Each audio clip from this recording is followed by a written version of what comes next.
so this is obviously the upper side of the ship here, and I've now painted the base color, which I've chosen to be camouflage gray.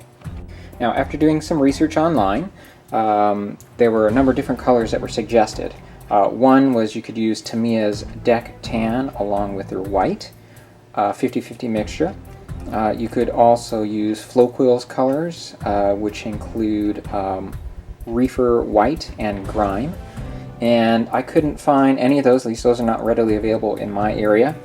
And so upon doing a little bit more research, it was suggested that camouflage gray would be a good alternative, and thinking what those other colors would probably mix to, that made sense to me.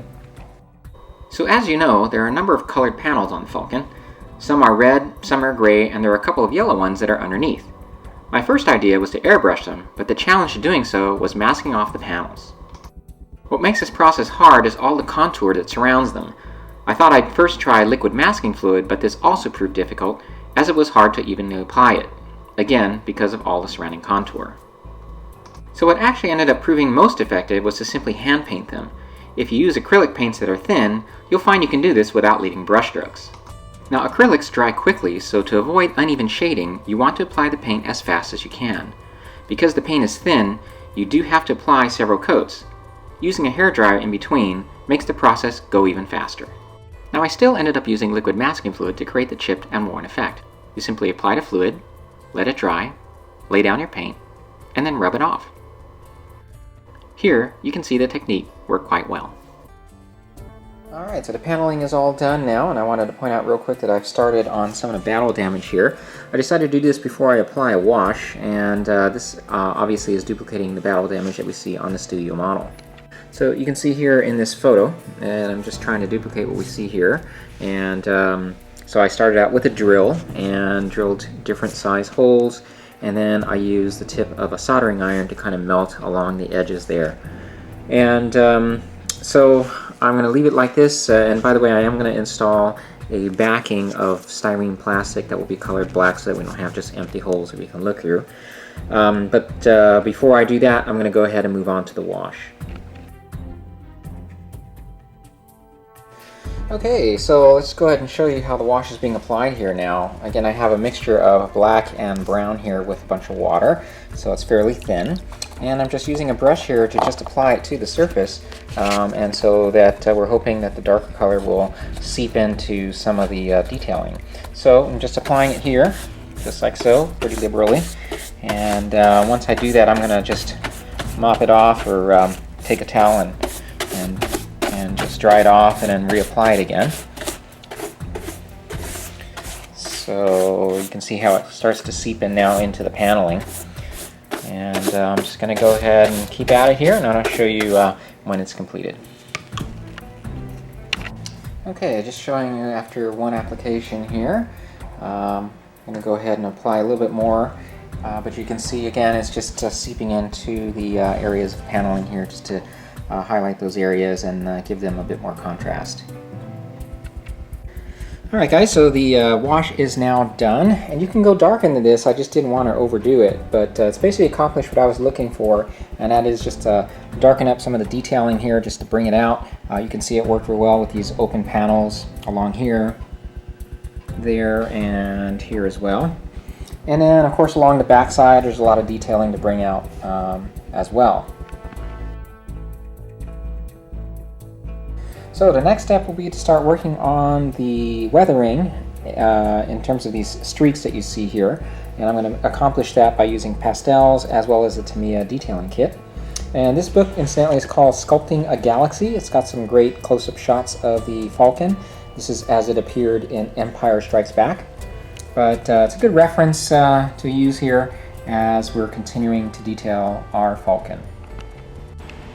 Okay, just to show you how I am proceeding along here, I took some pastel chalk, which you can get at Michael's or any craft store, and just ground it up onto some sandpaper. And I'm using a brush here, just an old brush, to apply this. And we're just applying some pastels along here, just gradually here as we darken the area up. And what I'm trying to do is duplicate the look that you see here at this back section. And then we've got to move across this way and start applying some of the streaks in that downward motion. Okay, so as I'm doing this here, I wanted to point out that I use brushes of different sizes. So to kind of get a diffuse area of darkening, what I'd use is just a brush that has just a fatter head. And then when we're working on the streaks, I will then use brushes that have a flatter head like this and like this. And so you just take it, darken it up at the edge, and just brush away from you, and you end up getting the streaks that you're looking for there. Now, the streaks can be further refined with the Tamiya weathering kit, which I'll show you here soon. So I'll keep at it and show you when this section is done. Alright guys, so now we have the weathering completed. This is of course the top section of the ship, and as I was showing you, I used pastels to apply along the round section in the center, as well as just to darken up these edges here and there, and also pastels along the engine ports. And then I used a Tamiya weathering kit, which is this here, and it comes with an applicator. It's kind of like a makeup applicator, and that's what I use to apply these streaks that are all along the hull plating. So I have to say it's looking pretty good. Oh, and by the way, the Tamiya kit also comes with a brown pigment that you can apply, and I use that to try to duplicate this panel right here. I applied it along the edges, and I'm going to apply just a little bit more along this side. I started to insert the grills here that were provided by the photo etch kit, and really I'm just trimming them out of the template that it comes in, and then I'm using my Dremel there to just sand down the sharp edges after you trim it here, just to make it smooth. Okay, so it's coming along pretty well here, and I will continue on here and show you my progress here in a minute. Okay, and just to show you how these photo etch pieces work, you essentially just cut them out of here, you trim them with an X-Acto knife. There's some sharp edges left over, so that's why, again, I'm using the Dremel there to just sand them down. It doesn't take much, you just have to tap them there. And then I'm just taking this applicator here and just applying dabs of super glue all along the perimeter here, and then just laying them down onto the model. Okay, and here you see just a little super glue. You just need to put a little small drop on there, and now I'm going to go ahead and put it onto the ship here. So you can see they slide right into place. They are perfectly sized. So Randy Cooper did an excellent job designing these. It's very, very simple just to trim them and put them into place. So